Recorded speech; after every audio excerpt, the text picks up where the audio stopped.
Hi, my name is Paula Grimes. I'm from the Osceola Library System in Kissimmee, Florida, and I chose the book Beloved by Toni Morrison. I read this book when I was a senior in high school. Shout out to Mrs. Pierce from Cypress Creek High School.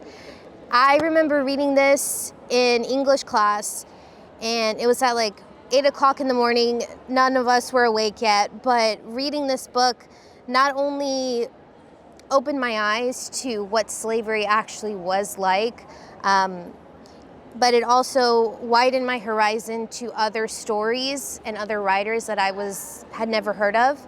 And then after reading this book, I fell in love with Toni Morrison and her writing and who she was as a person.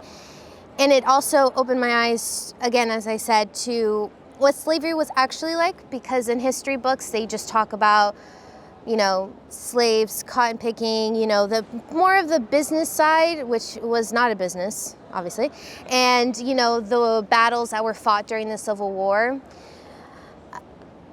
But to me, if you ban a book that talks about slavery, it tells you more about who you are as a person, because you're trying to silence the more than 60 million people who were killed, lost their families, were taken away from their homeland.